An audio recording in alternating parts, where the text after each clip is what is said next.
Bienvenue à toi dans cette nouvelle interview. J'ai le plaisir aujourd'hui de te retrouver et je suis allé chez une amie de longue date pour tout te dire. Tu vas le découvrir dans le début de l'interview. Océane, on était ensemble dans la même classe au lycée et nos parcours ont beaucoup évolué depuis le lycée où on était voué à faire plutôt de la chimie finalement et où avec le temps, moi je me suis lancé dans la photo et aujourd'hui dans le coaching. Et Océane, après quelques années dans une entreprise un peu traditionnelle on va dire, a décidé de se lancer dans le neurotraining, a décidé de développer une activité autour du bien-être, autour de la connaissance de soi et en parallèle aussi elle développe des cours de yoga. Donc notre échange a été absolument passionnant. Je cherchais depuis longtemps à créer des échanges avec beaucoup de profondeur, avec beaucoup de valeur, avec des choses assez simples finalement sur la vie, mais qui peuvent permettre de belles prises de conscience.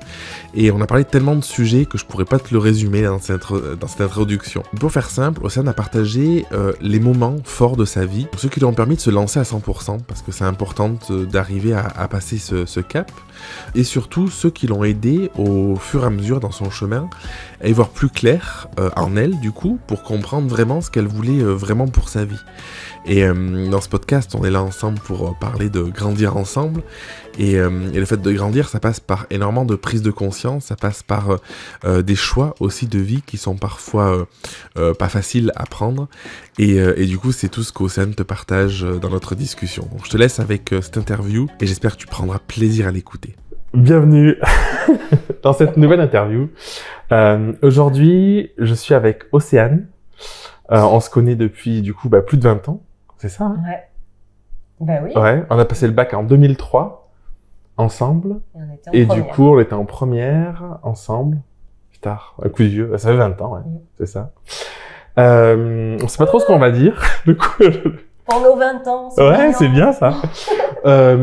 L'idée, ça faisait un moment que j'avais vraiment envie de t'interviewer parce que je trouve que t'es inspirante, je trouve que tu vois, dans ton histoire, on va pouvoir parler un petit peu de ton parcours si t'as envie, tu vois, t'as eu des passages dans des domaines différents, des prises de conscience pour ta vie différentes.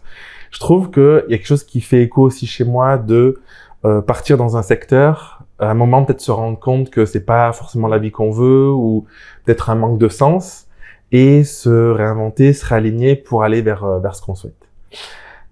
Pour commencer, j'aimerais bien te demander qui tu es, personnes qui te connaissent pas. Si tu devais leur parler de toi, tu dirais quoi? C'est une grande question.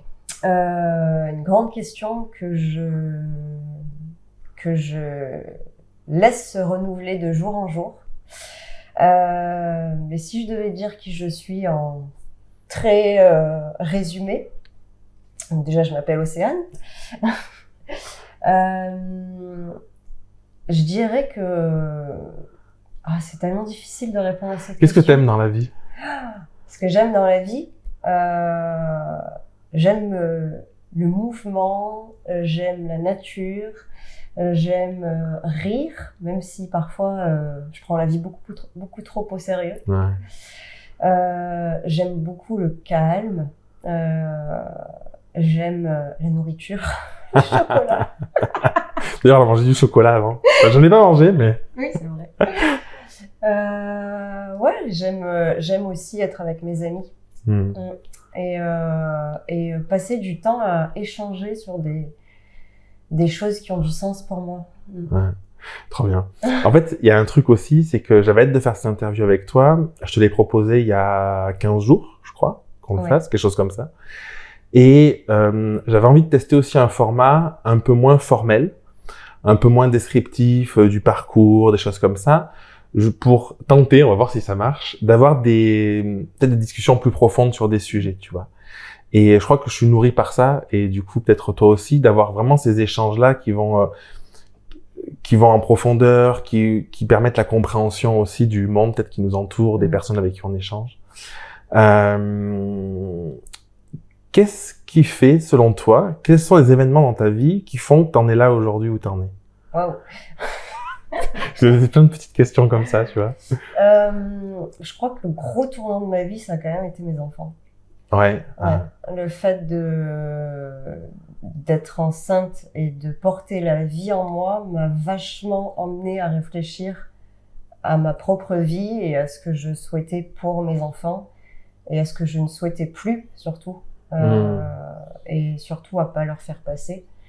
Et du coup, ça m'a emmené à réfléchir vachement sur moi, à ce que j'avais fait de ma vie, quel sens j'y avais donné, si ça me convenait, si ça me convenait pas, à quel point j'étais heureuse ou pas, dans quel domaine je l'étais ou pas. Et je pense que ça a été le plus gros tournant de ma vie, ouais. Et puis au fur et à mesure où ils ont grandi, ça a continué de... Ça s'est fait... C'est quoi? C'est quand t'as été enceinte, la transformation interne fait que t'as eu déjà cette prise de conscience? C'était avant même de les avoir en te disant, si j'ai des enfants, forcément ça induit des trucs? Ou c'est petit à petit dans le temps, ça s'est fait un petit peu naturellement? Ça s'est fait naturellement petit à petit dans le temps, puisque j'avais pas forcément plus projeté d'avoir des enfants, anticipé, prévu. Donc ça c'est arrivé comme ça. Et au fil on a eu deux d'un coup? Oui.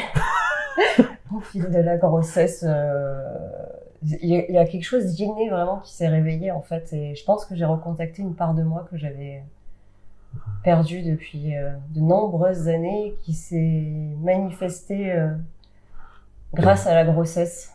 Ça manifestait comment? Beaucoup de prise de conscience sur mon corps déjà, que j'avais longtemps laissé de côté. Donc là, il fallait que je prenne mon corps en considération déjà parce que j'étais plus seule dans mon corps, j'étais habitée. Et du coup, force est de constater que mon corps vivait en fait et que quelque chose se passait en dessous de ce niveau-là, tu vois. Du cerveau. Ouais.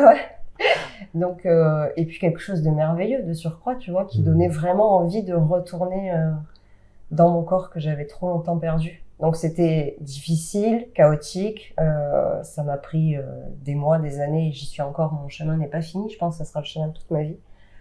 Mais voilà, ce besoin d'aller aussi contacter mes enfants qui étaient en train de se développer, de créer une connexion avec eux subtile, de pouvoir vraiment communiquer, partager des choses avec eux, être à l'écoute de mes ressentis, à l'écoute de ce qui était en train de se passer dans mon corps, de se développer dans mon corps, pour pouvoir aussi être à l'écoute de mes enfants. Et du coup, ça s'est aussi traduit dans le sommeil. Je faisais vachement attention à mes rêves, tu vois, pour voir s'il y avait des messages qui te transmettaient. Voilà. C'était conscient tout ça ou? Ouais. Ok. Ouais. C'est énorme. Je pense que tu vois, en tant qu'homme, on peut pas avoir exactement le même ressenti parce qu'on le vit pas de l'intérieur comme vous pouvez le vivre. Nous, pendant la grossesse des deux, Raphaël et Léa, on a fait de l'aptonomie. Je sais pas si tu connais. Ouais. Et c'est justement pour rentrer en connexion avec l'enfant, tu vois. Et je sais que personnellement, t'as dit un truc qui m'a marqué, c'est leur transmettre quelque chose. Et moi, c'est à ces moments-là, je crois que c'est avec Raphaël, où je me suis dit, alors j'étais déjà lancé à mon compte, je faisais déjà des choses qui avaient du sens, mais sûrement moins de sens qu'aujourd'hui. J'étais beaucoup moins connecté à moi, c'est il y a 3 ans et demi, et j'avais une connaissance qui était moins fine de qui j'étais. Et ça a été aussi un déclic de me dire, en fait, qu'est-ce que je vais lui transmettre par rapport à qui je suis? Parce que forcément, en fait, j'ai l'impression qu'on transmet par rapport à ce qu'on vit. Si on a beaucoup de frustration, beaucoup de peur, beaucoup de colère, beaucoup de ce qu'on veut, on est dans cet environnement-là, tu vois. Et je me suis dit, qu'est-ce que je veux pour lui à l'époque et puis pour eux après? Ça t'a fait un petit peu ça aussi, toi? Ouais, ça m'a fait ça, mais alors ça, c'était un peu plus inconscient, j'ai envie de dire, mais ça m'a réouvert une porte aussi que j'avais fermée, puisque tu me parlais des tournants dans ma vie. Il y a eu celui-là, je pense, qui était le plus important. Et à mes 22 ans, c'est assez précis, quand je me suis séparée de ma première histoire d'amour, que tu as connue d'ailleurs, qui était aussi chaotique, où du coup, c'est pareil, ça m'a emmené à vachement me remettre en question et à me demander pourquoi j'en étais arrivée là. Et du coup, après, j'ai rencontré mon partenaire avec qui je suis aujourd'hui, qui est devenu mon époux. Et j'ai un petit peu refermé cette porte-là assez rapidement, peut-être trop rapidement, en me réfugiant dans le couple. Dans un nouveau couple. Ce qui pour moi m'apparaît comme être une sécurité.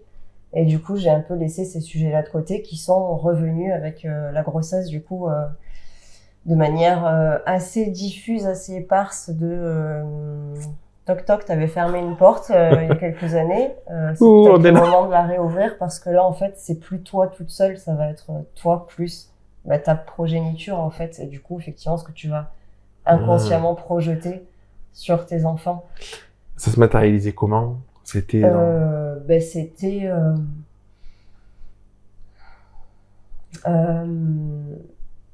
Alors j'avais la mémoire est fascinante. Des choses qui me revenaient en mémoire de mon passé, des images, où du coup tu te demandes si c'est ta vie ou pas. Ah, carrément. Voilà, donc il y avait ça, il y avait des sensations corporelles aussi qui revenaient se jouer à l'intérieur de moi, dans une période où j'étais justement en train de reprendre conscience de mon corps, donc c'était assez étrange, tu vois. Puis après, beaucoup d'émotions. Il y avait beaucoup d'émotions qui étaient brassées.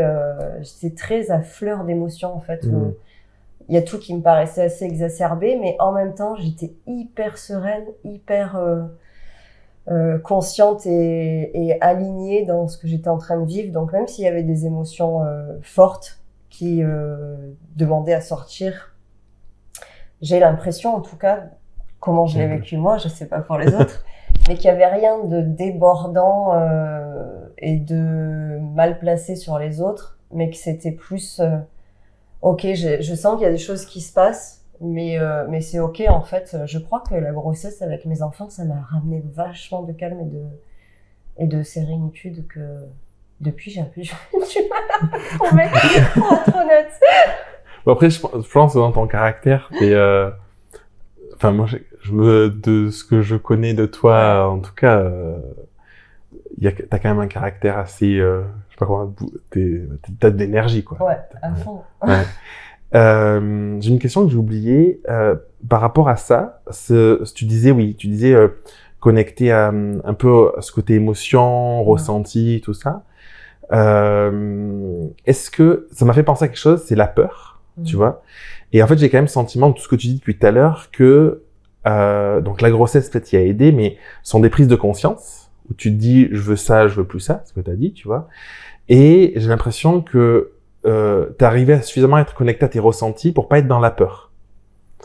Alors, est-ce que c'est quelque chose que parce que tu vois, par exemple, tu peux te dire, aller revivre, par exemple, des anciennes relations, te reconnecter à des ressentis qui sont peut-être un peu désagréables sur qu'est-ce que je veux pour moi, pour l'autre, ma vision du couple, sortir de ça. Ça peut faire peur. On peut se dire, je l'enfouis parce que comme ça, j'y vais pas, tu vois. Qu'est-ce qui a fait que tu as eu ce truc où tu t'es dit, même ça me fait peur, ou peut-être que t'as pas eu peur, je sais pas. Je vais questionner ça, je vais explorer ça. Alors si, j'ai très peur, ça m'a effrayée et j'ai toujours peur de ça. Hein. C'est encore un travail que je continue aujourd'hui. Ok. Et je pense que la peur fait partie de tout le monde au quotidien en fait, et on se rend pas forcément compte, mais on a peur de tellement de choses dans nos vies. On a peur de pas correspondre aux attentes, de pas être aimé, d'être rejeté, d'être abandonné, que sais-je encore. Donc oui, c'est des peurs. D'aller revisiter ce qui se traduisait pour moi en souffrance, parce que sur le moment, j'avais pas su le vivre, parce que j'avais pas à ce moment-là les ressources pour le vivre. Et être complètement présente à ce qui était là. Donc effectivement, tu vis pas la totalité de la charge émotionnelle, donc il y a une partie qui va rester cristallisée. Donc bien sûr que ça fait peur de retourner, puisque tu sais que, en tout cas pour moi, j'avais pas les ressources. Donc qu'est-ce qui me fait dire qu'aujourd'hui j'aurai les ressources pour aller revivre cette émotion-là? En plus, j'étais tellement mal. Parce que quand j'ai vécu ça, c'est parce que c'était trop pour moi qu'il y a une partie de moi qui s'est déconnectée. Donc, aller revivre quelque chose qui est très chargé émotionnellement, ça fait flipper, tu vois. Ah bon? Donc, oui, il y a toujours la peur. Et aujourd'hui, il y a encore la peur. Et c'est un chemin que j'essaye de parcourir tous les jours, avec des jours plus faciles que d'autres, je crois. Mais qui reste un gros challenge de ma vie. Et puis, c'est un peu comme la pelote de laine, tu vois, et quand tu commences à tirer un fil, tu te rends compte que il est super long, en fait, et qu'il y a des gros nœuds, et puis d'un coup, il y a une autre pelote, il y en a encore une autre. Donc, ouais, non, c'est... Et qu'est-ce qui fait que tu y vas alors que t'as peur, tu vois? Parce qu'en fait, je pose cette question parce que je vois aussi bien sur l'aspect perso que dans une entreprise, dans le business, il y a beaucoup de personnes, en fait, qui sont tétanisées, qui bougent pas parce qu'ils sont dans la peur. Tu vois, qu'est-ce qui fait que tu arrives à un instant de te dire, ok, j'y vais malgré tout? C'est une très bonne question. La peur, comme tu dois le savoir sûrement, neurologiquement parlant, on a 3 réponses à ça. C'est l'immobilisation, la fuite ou la lutte. Et je crois que dans la majorité des cas, je fais partie de la team immobilisation, justement. C'est marrant. Je suis tellement voilà, tétanisée, c'est exactement ça. Et d'ailleurs, je fais pas mal de crises de tétanie, du coup, mais qui m'emmènent justement à me mettre en mouvement parce que, ok, là, tu prends conscience, non seulement dans l'esprit, mais aussi dans ton corps, qu'il y a vraiment quelque chose de lourd et de chargé qui te tétanise. C'est peut-être l'opportunité, et c'est ça en fait que je vois, c'est l'opportunité de remettre du mouvement et de bouger de ça en fait, parce que j'ai pas envie de rester dans cette situation où je suis tétanisée, immobilisée, sans ressources et où je subis. J'ai envie de pouvoir être actrice de ma vie et de pouvoir choisir, poser des choix en conscience de ce qui me convient, de ce qui me convient pas. Et même si c'est éminemment difficile souvent d'aller pousser ces portes-là et de vivre, parce qu'il y a ça aussi, il n'y a pas juste voir qu'il y a quelque chose qui va pas dans sa vie, c'est aussi accepter de le vivre. Ouais. Et ça, c'est encore quelque chose de différent. C'est cette envie et qui m'anime depuis quelques années maintenant, je crois, de me connaître moi. En fait, j'ai commencé par mes enfants qui m'ont juste permis de découvrir que j'avais envie de faire la connaissance de moi-même et d'aller à ma propre rencontre. Et je crois, sans être égocentrique, égoïste, tout ce que vous voulez, égocentré, en tout cas, en ce qui me concerne, je crois que c'est la plus belle rencontre qu'on peut faire dans la vie, c'est se rencontrer soi-même. Parce que on est la personne autour duquel tout notre monde va graviter. Et on a beau dire ce qu'on veut et se raconter des histoires, nos enfants ne sont pas plus importants que nous-mêmes, en fait. Et d'ailleurs, on le voit, quand on est nous-mêmes pas nourris dans notre espace vital, trop fatigués, comme ce qui m'arrivait tout à l'heure, on n'est plus capable de s'occuper des autres, à commencer par ses enfants. J'en perds le souffle. Non, mais c'est touchant, je trouve, ce que tu dis, parce que c'est très juste, en fait. Ouais. Enfin, en tout cas, c'est comme ça. Et c'est vraiment ce sentiment que j'ai, tu vois, parce qu'en fait, à chaque fois où je suis pas présent, les enfants, c'est ouf, parce que on pourrait faire un épisode entier là-dessus, mais c'est à la fois, je trouve, un truc incroyable, et c'est à la fois ce petit être qui peut te pousser dans tes retranchements comme personne peut le faire. Ouais, te pousser, c'est ça. Ouais. Et dans ce que t'as dit, j'ai le sentiment que dans ton processus, je sais pas comment on peut dire, ça passe beaucoup par le corps. Parce que t'as dit, je me sens, avec les mains, je me sens figé et tout ça. Et après, c'est quoi, ça remonte, et à la conscience, t'as parlé de j'en prends conscience, je le fais consciemment, et du coup, tu te dis, là, il est temps d'agir. En fait, je crois que comme 95%, si on devait donner un petit pourcentage à la grosse de la population française, voire même occidentale, je suis quelqu'un d'hyper mental, et je l'ai dit tout à l'heure, qui fonctionne vachement dans la tête. Le besoin de tout analyser, de tout comprendre, de tout contrôler, de trouver une logique à chaque chose. Comment, quoi. Ouais, voilà, tu vois. Et puis vraiment, pourquoi, comment, blablabla, là-haut. Et en fait, alors déjà, il y a ces crises de tétanie où vraiment, c'est pas que dans les mains, c'est parfois tout mon corps qui est complètement immobilisé, la bouche, les jambes, les pieds, enfin absolument tout, où il y a tout qui se met effectivement en espèce de circuit frozen, tu vois, circuit gelé, figé, quoi. Et en fait, c'est un peu ça le truc, c'est de me dire, je crois que j'avais laissé mon corps gelé pendant beaucoup trop d'années. Et j'ai fait une formation de neurotraining il y a quelques années, qui déjà implique de passer par le corps. Et ça ouvre un dialogue inconscient avec le corps au travers du test musculaire.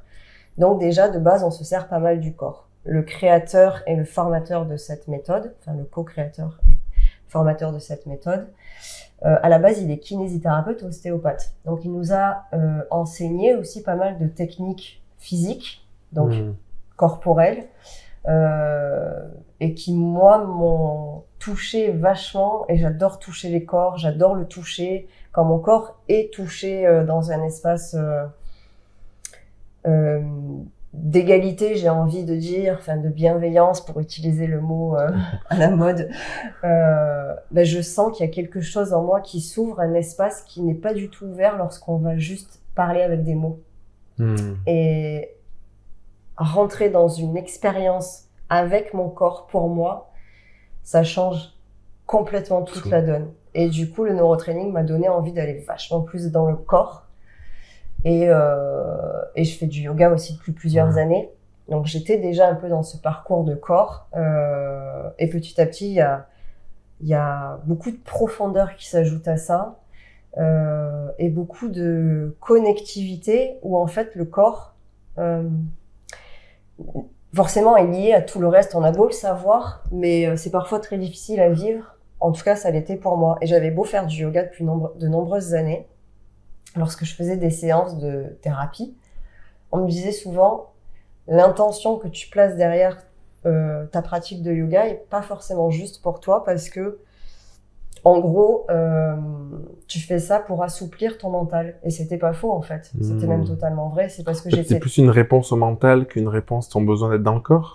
J'étais tellement rigide mentalement, et je le suis peut-être encore aujourd'hui, je crois que je le suis encore sous pas mal d'aspects, mais que j'avais besoin de trouver une forme de flexibilité que j'arrivais pas à trouver par mon mental. Du coup, je suis passée par le corps en trouvant cette flexibilité dans la souplesse pour, tu vois, je vois très bien, le mental. C'est hyper intéressant. Et du coup, ça m'a pris aussi de nombreuses années avant de changer l'intention que je posais dans ma pratique de yoga. Et je crois que j'y suis arrivée que depuis 1 an ou 2, je dirais. Et la dernière formation que j'ai fait en Body Mind Centering m'a vachement aidée parce que c'est encore une pratique sur le corps où là, du coup, on lâche vraiment toute attente de résultats et on va juste à la rencontre du corps pour aller à la rencontre de soi. Et personnellement, c'est ce qui me convient. Et du coup, ça remet du sens, de l'harmonie et de l'équilibre entre ok, j'ai toujours été beaucoup là-haut et là, je m'occupe vachement de mon corps. Et ça remet de l'équilibre et je peux retrouver mon centre. Pardon, je fais bouger le micro du coup. Je retrouve mon centre et je crois que je réharmonise aussi le flux d'énergie où j'alimente vachement moins mon mental et beaucoup plus mes sensations du corps qui viennent m'apporter autant, si ce n'est plus d'informations que mon mental. Et je me plais beaucoup aujourd'hui à passer justement par le bas, donc par mon corps, et à laisser l'information remonter jusqu'en haut. Ou là où avant je faisais l'inverse. Ouais, c'est la différence entre alimenter ton mental parce que tu disais une recherche de souplesse et en fait vivre pleinement la souplesse pour que ça vienne alimenter ton mental, quoi. Ouais, il y a de ça aussi, mais surtout où t'as envie de lire plein de livres ou d'écouter plein de podcasts ou de regarder plein de conférences et de saisir des informations mentales et parce que tu les as saisies mentalement, tu crois qu'elles vont à un moment donné communiquer avec le reste. Alors que je crois que chez beaucoup de personnes, en tout cas c'était le cas chez moi, ça reste souvent bloqué au niveau du mental ou alors ça met du temps à descendre. Et souvent, on a beau savoir une information, et c'est pas pour ça qu'on arrive à la vivre. C'est parce que justement, l'information bloquée. Et comment on fait pour la vivre? Moi, je ramène du corps, en fait. Et le corps? Ouais. C'est l'expérience du corps vécu qui me permet de vivre l'émotionnel associé à ce corps vécu. Et du coup, de ne pas nommer ce que je suis en train de vivre, parce que nommer les choses, c'est aussi quelque part les enfermer dans un espace-temps figé. Donc, ne pas les nommer, leur laisser tout l'espace d'être. Et à un moment donné, quand c'est intégré dans mon corps, dans mon émotionnel, je peux comprendre l'expérience que j'ai vécue et peut-être mettre des mots dessus. Mais c'est d'abord passer par en bas. Et pour moi, c'est super important parce que ça m'évite de mentaliser, de chercher à comprendre, de chercher à solutionner. Et parfois, il y a juste des choses qui se vivent et la solution, elle est là, quoi, déjà. Et c'est aussi en allant dans mon corps que j'en trouve le chemin. C'est un peu dur à expliquer avec des mots, je sais pas si ça... Moi, ça me parle, donc oui, je sais pas pour les personnes qui regarderont ou qui écouteront ton interview, mais je trouve que c'est très très parlant parce que c'est des ressentis que j'ai souvent eu en fait. Ce truc-là parce que quand tu dis, tu comprends quelque chose, ton mental le comprend, bah oui, ce truc-là, c'est ça. Et pour autant, tu le vibres pas intérieurement. Et du coup, bah, ça prend pas de forme réelle dans ta vie. C'est pas un truc que tu peux, tu sais, c'est juste avant l'interview, là, je faisais un petit message à un groupe Telegram dans lequel je partageais, la semaine dernière, j'étais en business retraite. Je formais quelqu'un pendant 2 jours et demi. Et il y a ce truc-là qui est tout le temps présent, c'est le côté mindset versus le côté stratégie. Alors derrière le mindset, c'est plus le côté, moi j'aime bien parler de connaissance de soi, de singularité, et la stratégie c'est la méthode, tu vois. Ouais. Et en fait pour moi c'est ça, c'est qu'en fait t'as beau avoir dans ta tête toutes les méthodes, te former à tout ça, les comprendre, tu peux comprendre les méthodes, tant que tu comprends pas le pourquoi, tant que tu vibres pas profondément de qui je suis, qu'est-ce que j'ai apporté au monde, qu'est-ce qui fait sens, en fait je dis pas que ça sert à rien, mais c'est laborieux. Alors qu'à l'inverse, quand tu as une compréhension assez fine de toi, de tes forces, de ce que tu veux, je trouve que c'est beaucoup plus facile d'avoir accès à peut-être ce mental de stratégie, planification, de trucs un peu concrets, tu vois. Et j'ai l'impression que ce que tu dis, c'est un petit peu, c'est dit peut-être différemment, il manque peut-être des choses, mais ça englobe un peu cet aspect-là, en fait, qui est de se connaître soi. Donc, se connaître soi, c'est pas juste se connaître mentalement, c'est connaître son corps, ses ressentis, c'est tout ça, pour ensuite l'expérimenter, le partager aussi. J'ai une croyance assez forte, parce que tout ce que je fais aujourd'hui est basé là-dessus, qui est que dans la vie, ce qu'on fait pour les autres, en réalité, on le fait en partie pour nous, de base. En tout cas, on le fait en lien avec quelque chose qui est suffisamment fort pour nous, pour qu'on ait envie d'aider les autres, qu'on puisse aider les autres sur ça. Toi, tu as parlé de ce côté un peu contrôle mental, pas assez à l'écoute de ton corps. Tu as parlé du neurotraining, c'est ton métier aujourd'hui, du yoga aussi, c'est ton métier aujourd'hui. Et du coup, est-ce que tu as ce sentiment aussi que finalement, à travers ces activités-là, pour lesquelles tu t'es formé depuis des années, tu te soignes en quelque sorte, tu reprends possession de toi, de tout ça, et en même temps, c'est tellement fort que du coup, tu le partages, parce que en fait, t'as envie, je sais pas comment on peut le dire, mais t'as envie de transmettre ça pour que les gens comprennent que toi, en fait, t'as vécu ça, tu l'as travaillé, et aujourd'hui, indirectement ou inconsciemment, c'est une forme de transmission qui est assez logique, parce que c'est quelque chose qui est tellement fort, parce que tu l'expérimentes tellement fort que t'es en capacité de le partager facilement. Alors, clairement, oui, j'en ai fait mon métier effectivement du neurotraining, du yoga, et j'intègre petit à petit le body mind centering. J'apprends toujours au travers de ça, par moi-même, au travers des personnes que j'accompagne. Et je crois que, à titre personnel, en fait, je suis à la recherche de ma propre vérité. Et que j'ai besoin de partager ce que je suis en train de vivre, mes expériences, là où j'en suis, comment j'apprends, les étapes que je franchis, qui ne sont pas des étapes acquises, hein, parce que c'est pas à un moment donné où on arrive à capter un truc que ça va rester pour toujours. Tu vois, je suis aussi consciente et je l'expérimente beaucoup en yoga notamment, à un moment donné où j'arrive à faire une posture et un mois après j'y arrive plus, bah, c'est un peu pareil dans les prises de conscience, j'ai envie de dire, et sur l'évolution de conscience. Et ben, pour moi c'est important de le partager parce que je crois que ça fait partie de mon gros défi dans la vie, c'est la communication. Et du coup c'est pour ça que c'est autant important pour moi, tu vois, je suis très dans ce chakra-là de la gorge qui justement va traiter de sa vérité en fonction de qui on est, des choix qu'on fait, de comment on place ça dans la société, de ce qu'on vibre à l'intérieur de soi profondément, mais comment on va exprimer ça au monde, comment on va le communiquer au monde. Et ça, c'est, voilà, pour moi, c'est ma propre vérité et c'est important qu'elle vienne de mon corps aujourd'hui parce que je ne veux plus l'oublier. Et donc, je me suis peut-être un peu perdue dans la réponse. Non, Mais voilà, après, je le partage. Je pense, voilà, plus à titre personnel parce que c'est mon défi, plus que aussi parce que je crois que oui, ça peut aider beaucoup de personnes, mais c'est pas, j'ai pas envie que ce soit perçu comme, tu vois, par exemple, quand on me dit, parce que enseignante de yoga, souvent on nous appelle des gourous. j'aime pas trop ça. Alors c'est peut-être moi qui mets une mauvaise connotation derrière, une mauvaise croyance. J'adore, je l'avais mis sur mon site, Gourou de gens heureux, tu vois, que j'ai enlevé parce que j'ai des copains qui m'ont dit, c'est pas très bien vu, tu vois. Mais je fais partie de ceux-là. Mais moi, j'ai plus en fait, le terme gourou en Occident, ça fait un peu charlatan, quoi, tu vois. Peut-être. Alors qu'en fait, en vrai, tu vois, en Inde, dans le sens un peu sanskrit, tout ça, c'est quelqu'un qui va partager un savoir, des connaissances, écouter, pour aider les gens à trouver leur propre chemin, finalement. Tu vois, il n'y a pas cette connotation, je trouve, négative de on s'enferme tous tout nus dans un coin et on fait des rituels, tu vois. Non, mais j'exagère, mais même en marketing, quand tu dis le gourou du marketing, c'est tu suis quelqu'un aveuglément. Pour moi, la définition de gourou, c'est justement l'inverse de ça. C'est justement quelqu'un qui est en capacité à te transmettre des choses qu'il a pu expérimenter pour que tu t'en fasses ta propre idée et que tu puisses avoir les clés en toi, tu vois.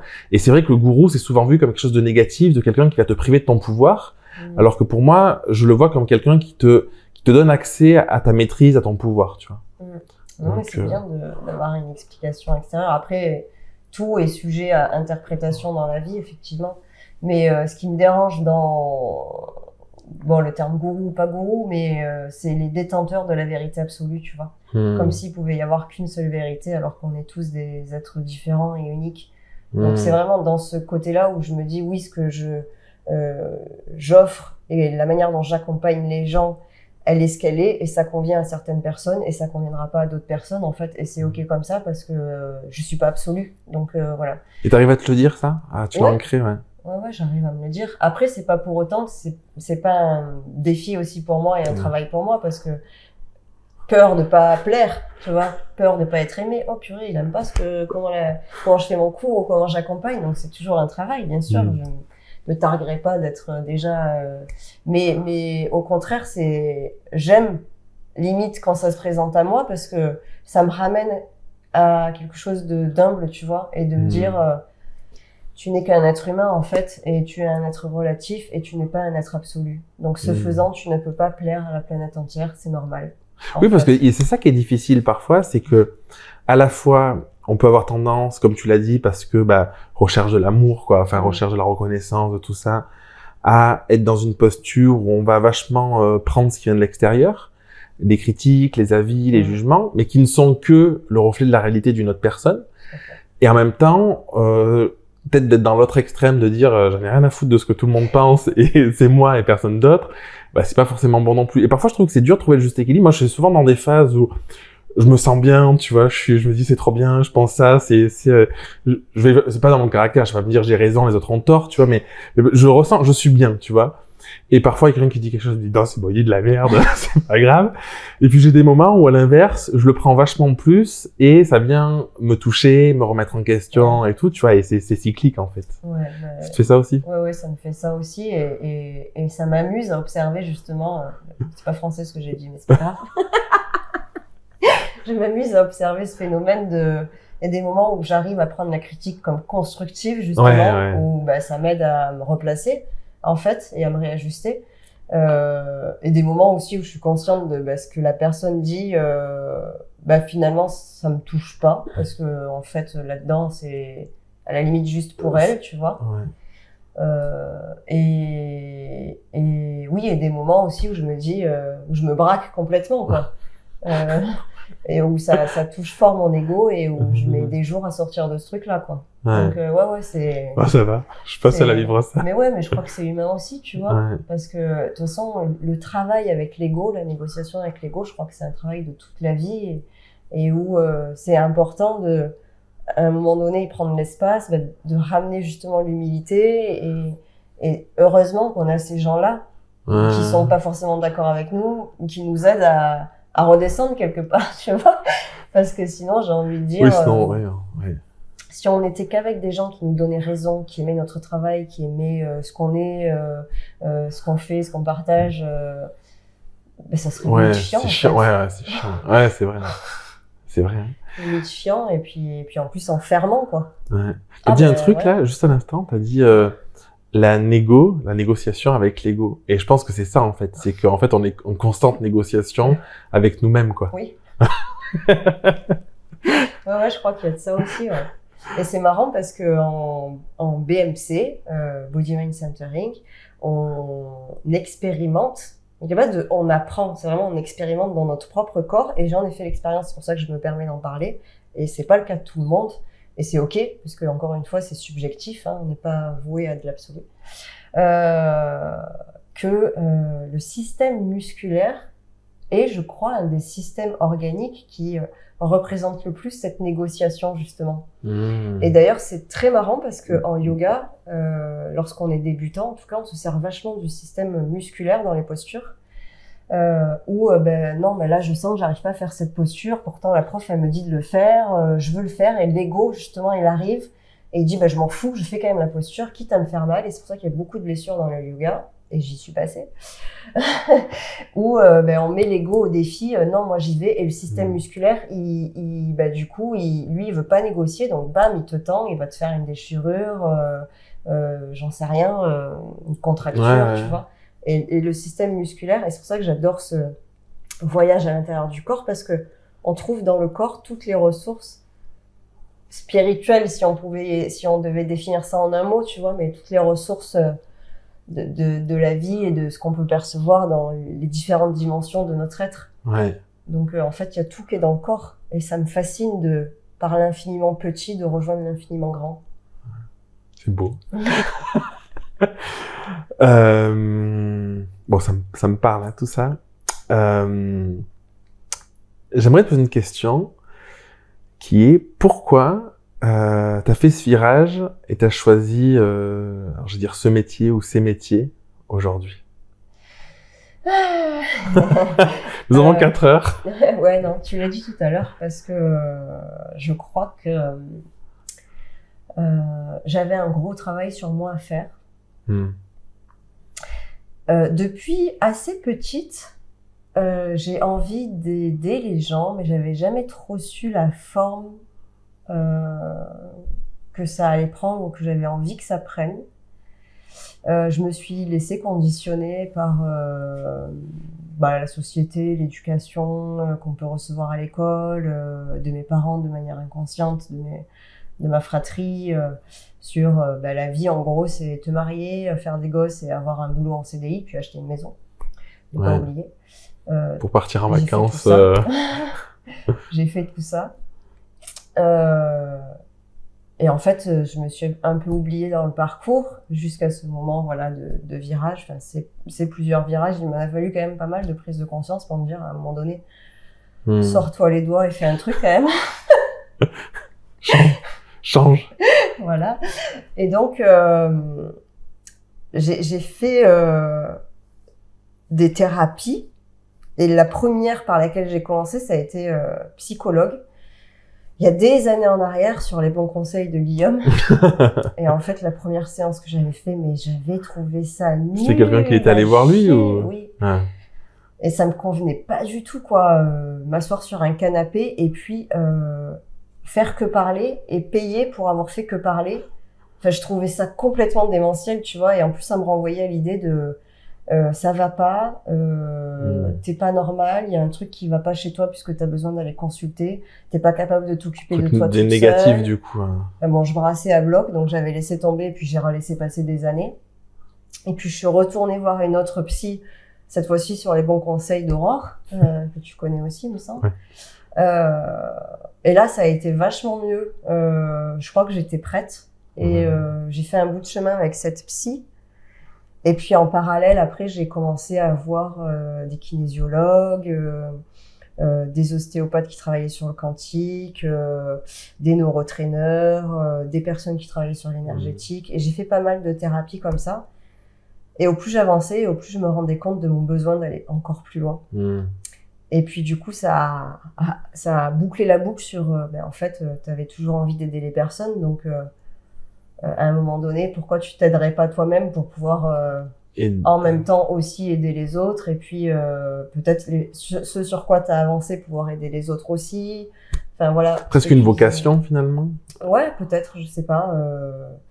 Alors, est-ce qu'il y a une vocation dans la vie? Je crois pas. Moi, j'ai tellement envie de faire plein de choses et c'est pour ça peut-être que les gens comprennent pas vraiment ce que je fais, parce que Je suis dans le mouvement, mais je suis aussi dans le yoga, mais je suis aussi dans le neurotraining, mais je fais aussi un peu d'énergétique, et puis je suis dans le corps. Et Après, puis... ça rejoint ce que tu disais de j'expérimente intérieurement pour le transmettre finalement, Ouais, c'est ça. en fait.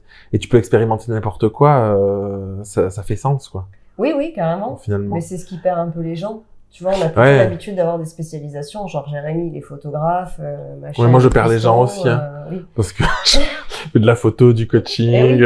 Dans mes coachings, on parle beaucoup de connaissance de soi, de business aussi. Enfin, tu vois, c'est clair. Ce qui est essentiel, je crois. Mais tout est lié en vrai. En fait, je pense qu'il y a beaucoup de personnes qui n'ont pas compris encore ce truc-là, qui mettent des choses dans des cases extrêmement séparées et qui comprennent pas que c'est un tout, en fait. C'est pas A, B, C, D, c'est parce que A existe, parce qu'il y a B, parce qu'il y a D, parce qu'il y a machin, et des interactions partout, en fait. Et tant que t'as pas compris ça, je pense que tu peux pas comprendre le sens de la vie, en fait. Parce que du coup, si tu sépares tout, si tu fragmentes tout, en recherchant une unité, finalement, dans chacun des trucs, ça peut pas marcher. Parce que l'unité existe, parce que en fait, tu nourris plein de facettes de toi, c'est comme à penser si on était un truc et personne d'autre, tu vois. En fait, c'est souvent ce côté, j'aime bien dire, on porte un masque, tu vois. Tu portes ton masque et puis, c'est d'actualité. En plus, toujours, depuis des années, depuis 2 ans. T'as dit un truc hyper intéressant, j'ai complètement oublié. je me suis dit, il faut que je rebondisse absolument là-dessus, et j'ai complètement oublié. Là, t'as dit 2 trucs intéressants aussi, si je peux me permettre. Vas-y. Avant que j'oublie, c'est déjà en train de switcher. Oui, alors, que pas tout est séparé. Alors, il y avait une chose que disait mon formateur en neurotraining, José Chouraki, tout peut s'équilibrer avec tout. Tout est lié. Dans le tout, il y a le 1, dans le 1, il y a le tout. Et il nous répétait ça quasiment à toutes les séances de formation qu'on avait. Et limite, à la fin, c'est une bouillie verbale que t'écoutes, mais qui n'a plus vraiment de sens, tu vois, jusqu'à ce que j'ai fini ma formation, que je reprenne petit à petit les cours, que je les digère, en fait. Surtout, je crois que j'avais vraiment besoin de temps de les digérer. Et que je les assemble à l'intérieur de moi, et que je les intègre, ce qu'on disait tout à l'heure. J'arrête pas de toucher mon micro. Et en fait, je me rends compte à quel point, pour moi, en tout cas, il a raison, et ça résonne vraiment avec ma croyance, ma vérité, de tout peut s'équilibrer avec tout, en fait, véritablement. Et tout est lié, et j'en fais aussi l'expérience dans le corps, et je reviens sur le système musculaire. Lorsque tu veux faire des postures de yoga juste avec ton système musculaire, ça ne marche pas.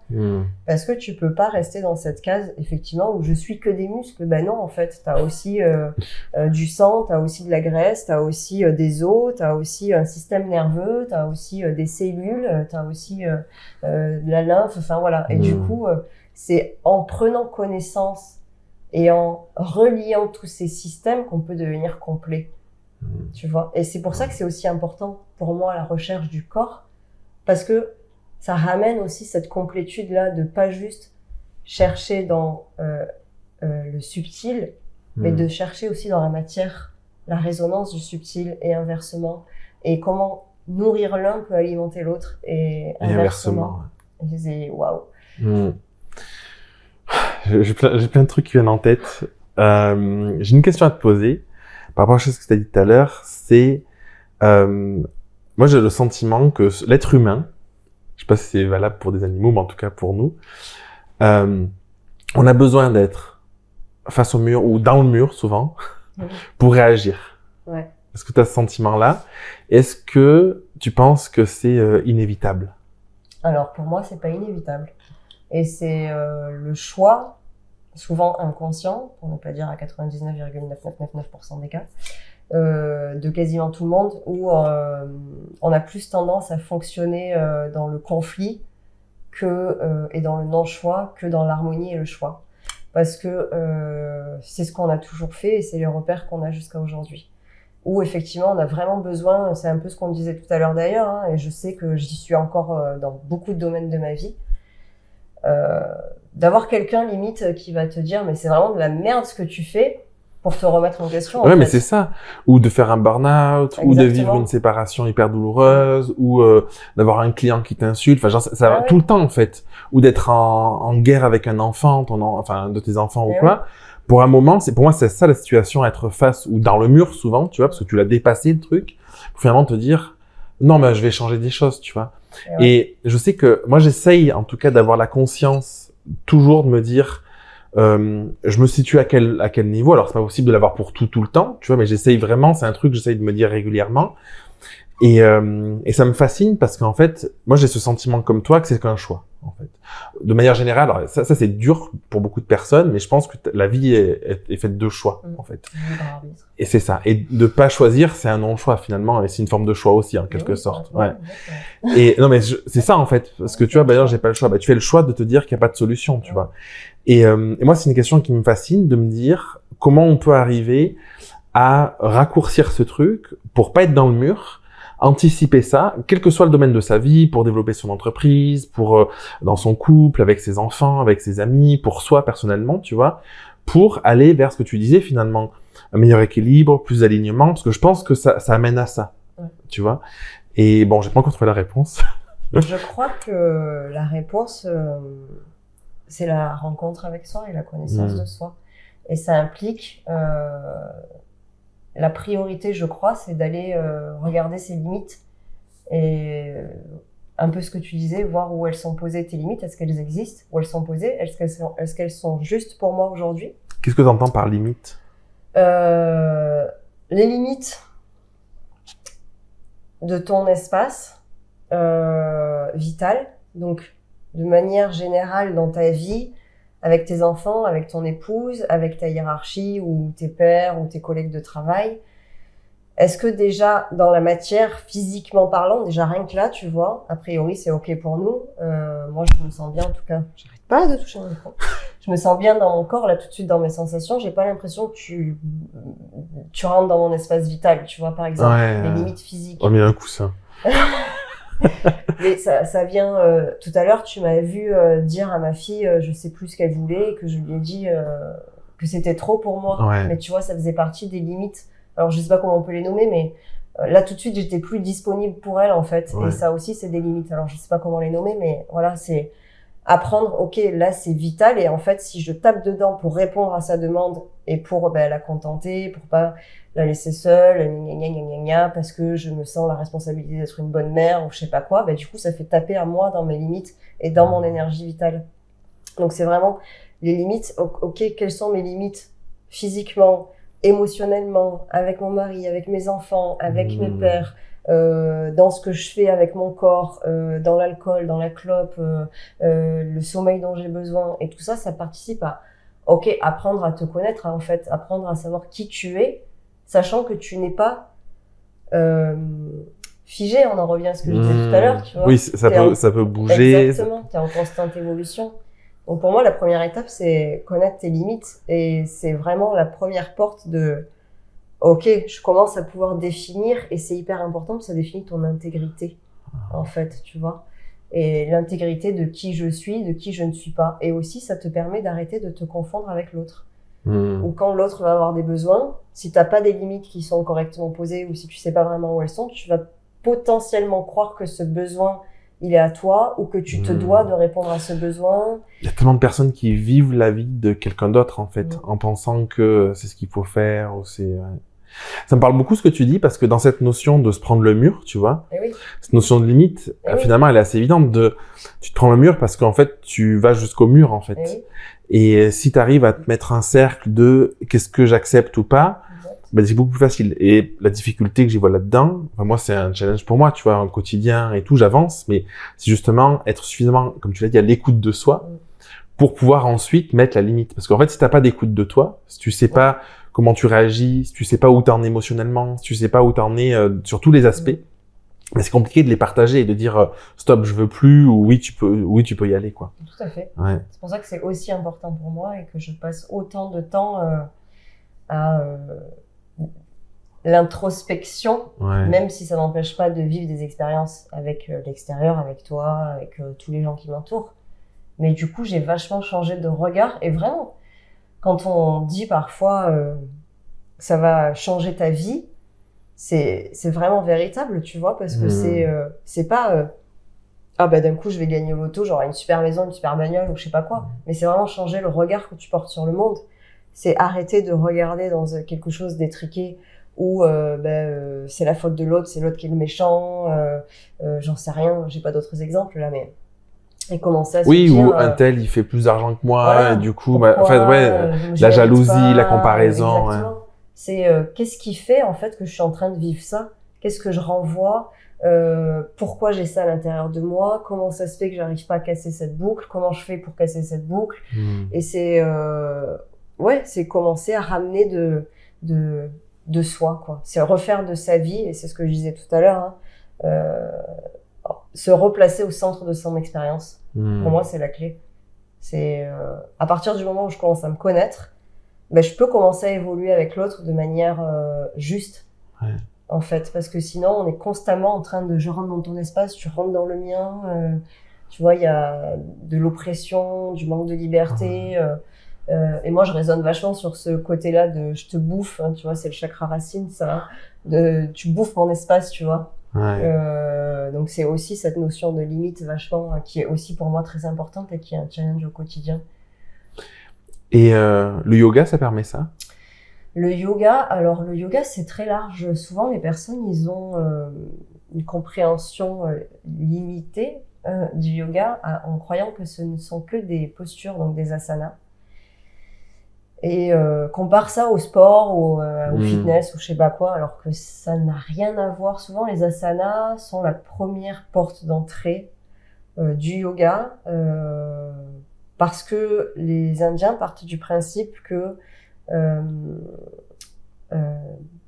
il faut commencer à connaître ce qui est le plus grossier en soi, le corps, pour petit à petit affiner sa conscience et sa connaissance pour aller vers ce qu'il y a de plus subtil, le samadhi, donc vraiment la connexion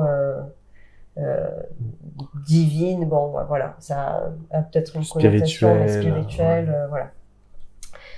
Donc le yoga en tant que philosophie de vie, oui, bien évidemment, ça aide incommensurablement. Après, il y a énormément de philosophies de yoga différentes, de maîtres différents, de pratiques différentes. Donc il y a les asanas, il y a la pratique de respiration, de méditation, pour ce qui est des plus connus. Après, il y a tout ce qui est de l'ordre du comportemental, de l'observation de soi, etc. Donc il y a plein de choses à mettre en place au travers du yoga qui peuvent emmener à ça carrément. Mais je crois que c'est important aussi de laisser ça résonner avec soi, et encore une fois de pas suivre potentiellement une vérité qui se veut absolue. Oui, ce que je veux dire, pas en faire une vérité finalement. Voilà, mais de se laisser. Et peut-être qu'il y a des gens qui vont faire.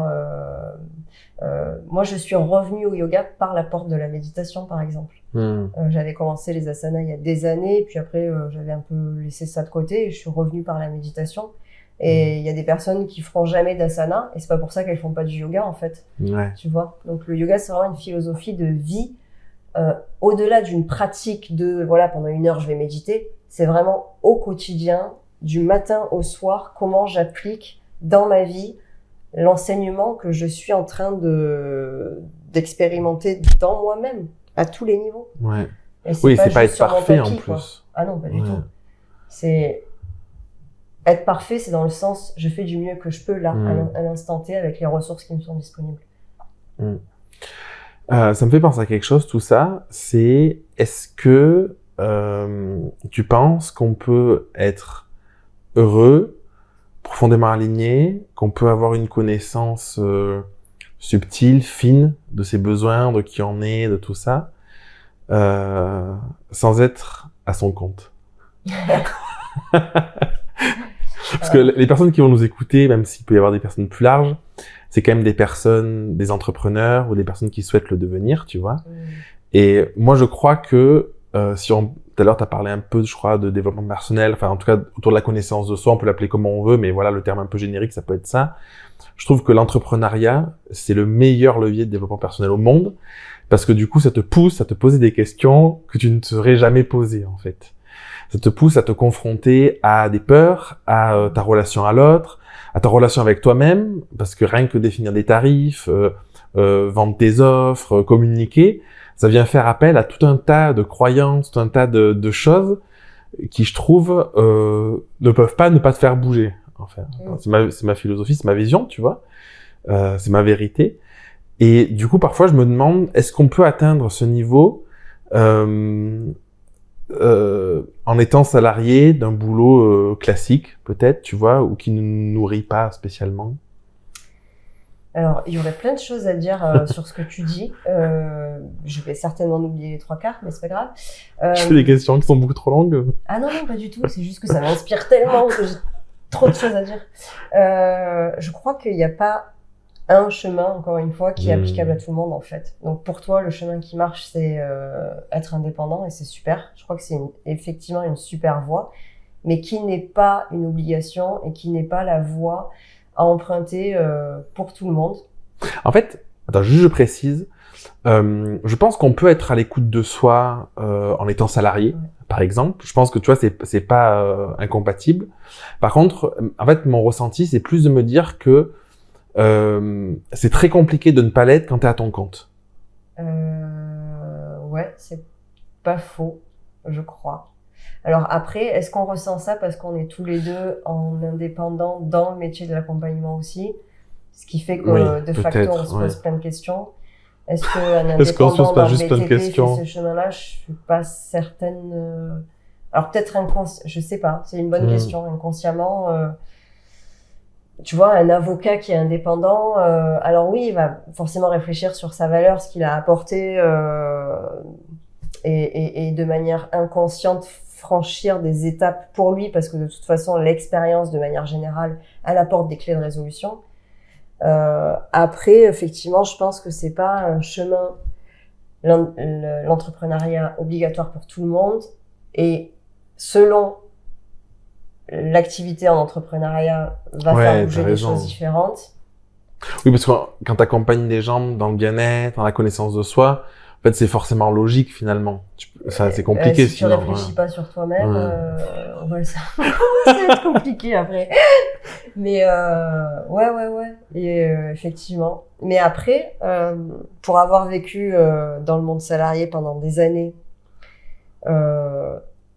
j'avais quand même commencé un gros chemin d'introspection, à me poser énormément de questions et à résoudre déjà pas mal de choses, alors que j'étais salariée. Et en fait, je crois que ça dépend de là où tu en es, de ton rythme personnel aussi, en mettant tout l'ego de côté. On n'est pas obligé de franchir 15 portes à la seconde, en fait. Et peut-être que mon rythme à moi, c'est un rythme escargot, alors que toi, tu vas être un lévrier, tu vois.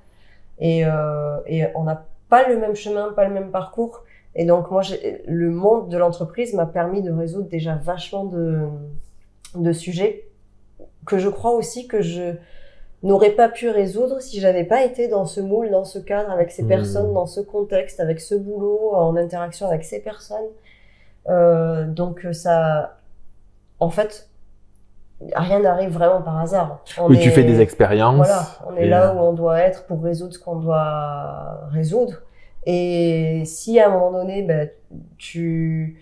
ton chemin, ce que je veux dire, en essayant de pas m'embrouiller et sans vendre peut-être quelque chose d'absolu non plus, mais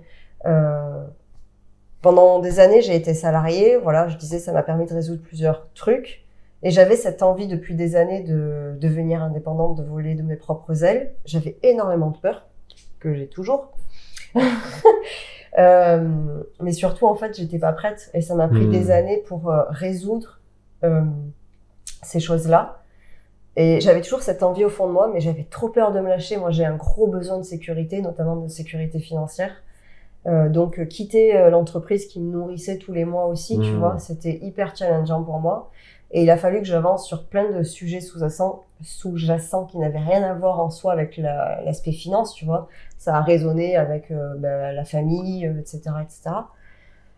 Et que je sois capable de les traiter pour pouvoir un jour dire « Ah, c'est bon, merci, je claque la porte, j'ai appris tout ce que j'avais à apprendre avec vous, je suis prête à vivre une nouvelle expérience. » Comment tu as senti que tu étais prête? C'était une évidence pour moi. J'ai arrêté d'y réfléchir et de me dire « Purée, mais est-ce qu'il y a un moment donné où je vais avoir le courage de partir de cette boîte, tu vois ?» Et il y a juste un moment donné où ça a vraiment été une évidence pour moi de me dire « Ça y est, ce n'est plus ma place. » Ça y est, c'est plus ma place et je suis prête, en fait. Et l'action dans la matière, elle s'est faite tu Tac au vois, tac, quoi. du tac au tac. Ça a été un élan de mon corps. Effectivement, il y avait zéro mental dans l'action, quoi. Ouais. Pour le coup, il y a eu un plan de départ et ça a été... j'ai été la première de l'entreprise à lever le droit, quoi. Le droit, Ah, lapsus. Bon, voilà, j'ai pris le gauche, a priori.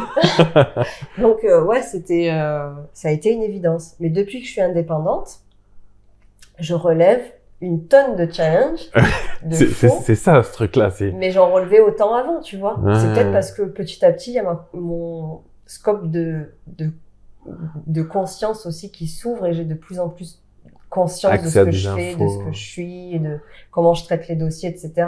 Alors, je sais pas si... en tout cas, une chose est sûre, c'est que depuis que je suis indépendante, je travaille beaucoup sur le sujet de la confiance en soi, de l'estime de soi, de la valeur que je me donne, du besoin du regard des autres, etc. Je pense qu'il y a un côté, moi je le vois beaucoup, tu vois, dans les accompagnements et tout, où en fait, quand t'es face à toi-même un petit peu, finalement, quand t'es solopreneur, tu vois, quand t'es à ton compte, Solopreneur. quand t'es entrepreneur individuel, tu vois, dit différemment, c'est que du coup, tu peux plus te cacher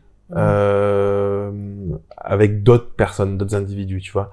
Et il y a beaucoup de personnes qui sont, moi je connais des personnes, tu vois, qui ont bossé dans le marketing, dans la vente et tout, qui pouvaient te vendre n'importe quoi. Et en fait, quand ils passent en mode, je suis à mon compte, il faut que je me vende ma presta, mon coaching, ma séance photo, machin, ils sont complètement bloqués. Et 100 €, c'est trop cher, tu vois. Et je pense qu'il y a ce côté-là, en fait, où on met beaucoup d'enjeux derrière, déjà. Et en fait, c'est plus facile de vendre une offre parce qu'on en est détaché. Et dès qu'on est à son compte et qu'on se vend un petit peu soi dans ce qu'on fait, ben, il y a un sentiment d'attachement émotionnel qui est beaucoup plus fort. Et on a parfois le sentiment de se vendre soi aussi, tu vois. Je crois que tu as mis le doigt dessus sans même t'en rendre compte. En fait, enfin, peut-être que tu t'en es rendu compte, je sais pas, je suis pas à l'intérieur de toi, mais le faire de soi le centre de son expérience, c'est impliquant. Ben, c'est ça. Donc du coup, tu es impliqué dans ce que tu fais. Ben, exactement. Et quand on est impliqué dans notre vie, c'est éminemment plus challengeant que Mais c'est ça. effectivement juste vendre l'offre de machin, mais j'en ai rien à foutre si tu l'achètes ou pas, moi à la fin du mois j'ai mon salaire. Ouais. Et ça, j'ai conscience de tout ça, tu vois. Et en fait, c'est au cœur de tous mes accompagnements. Et c'est en ce sens où je trouve que c'est challengeant d'être à son compte de l'entrepreneuriat, parce que t'as plus, c'est beaucoup plus dur d'être dans une posture de victime, tu vois, dans une posture de attendre que ce soit l'autre qui règle le problème ou te décharger. Ben, en fait, quand t'es dans une posture de, quand je dis plus dur, c'est quand t'es dans une posture de victime, du coup, tu peux attendre de l'autre. Là, quand t'es seul à ton compte et que t'as besoin de générer du chiffre d'affaires, tu parlais de ce besoin, par exemple, de sécurité financière, ben, c'est toi avec toi-même, en fait. Tu peux pas te dire, bon, ben, c'est pas grave, il y a un collègue qui va faire ci, ou il y a mon patron qui va faire ça, tu vois. C'est plus en ce sens-là, en fait, ce sentiment, en tout cas, personnellement, comme je l'ai vécu, d'être à mon compte, ça m'a poussé à sortir de schémas un peu de victime, un peu d'attendre de l'extérieur. Et ça rejoint ce que tu disais depuis le début, tu vois, je pense que ce sera le centre de tout ça, être au centre de sa vie, en fait. Et prendre les rênes de sa vie, prendre la maîtrise de sa vie, se dire qu'est-ce que je veux profondément pour moi, sans être dans la possibilité, de toute façon, d'attendre que ça vienne de l'extérieur. Exactement. Tu vois? Ce que tu dis, je crois, c'est pareil, tu as donné la solution de ton discours, c'est reprendre la responsabilité de sa vie et arrêter de... Mais auto-entrepreneur, c'est aussi ça. C'est inconsciemment, c'est sortir du système quelque part, le système qui te nourrit et qui t'alimente, tu vois. Donc c'est ok, je reprends la responsabilité de qui je suis et de me faire grandir moi-même en fait dans mon propre système sans passer par l'extérieur. Donc effectivement, si je veux continuer à évoluer, mais il n'y a pas que le financier, hein, de manière générale, à me nourrir aussi, faut que ça passe par moi-même. Et du coup, c'est bien évidemment la connaissance de soi qui va en premier lieu nous nourrir, parce que découvrir des parts de soi, ça ramène la complétude, et ça ramène ce sentiment de plein, et donc d'être nourri, et de pouvoir aussi grandir, tu vois, et l'évolution de conscience, c'est aussi ça. Et du coup, arrêter de, comme tu disais, effectivement, on est très victime dans notre société, enfin, on alterne, ben, c'est l'autre qui va m'alimenter, qui va me virer mon salaire. Si je suis pas augmentée, c'est la faute de machin. L'autre, c'est un gros connard parce que ni, et c'est tout le temps la faute de l'autre. Et en fait, c'est hyper désimpliquant. Et c'est toujours l'autre. Mais parce qu'on a été éduqués comme ça aussi. Donc c'est un gros défi, un gros challenge de récupérer cette responsabilité, son autonomie, et potentiellement de devenir indépendant avec ça. Alors c'est encore une fois pas le chemin de tout le monde, mais effectivement être indépendant, je pense que de facto, ça demande quelque part de régler, enfin en tout cas de travailler. Ça te demande de travailler sur ce sujet-là. Alors peut-être pas tout le monde le règle, parce que je pense à des personnes qui sont indépendantes, pas dans le bien-être ou dans l'accompagnement, mais dans toute autre chose, et qui en fait au niveau responsabilité sont pas encore totalement autonomes ou indépendantes. Mais du coup ça implique, ça fait vachement travailler ce sujet-là, tu vois, de se replacer au centre de sa vie et de récupérer son autonomie, et donc ça implique récupérer son pouvoir personnel. Qu'est-ce que je veux pas, qu'est-ce que je choisis pas, et qu'est-ce que je peux faire avec tout ça, tu vois, je peux. Le pouvoir personnel, c'est vraiment le je peux aussi. S'autoriser. Et ouais, s'autoriser, je suis capable de, en fait. Je suis en capacité de, la capacité de répondre à ces besoins. C'est quoi les valeurs importantes pour toi? Voilà.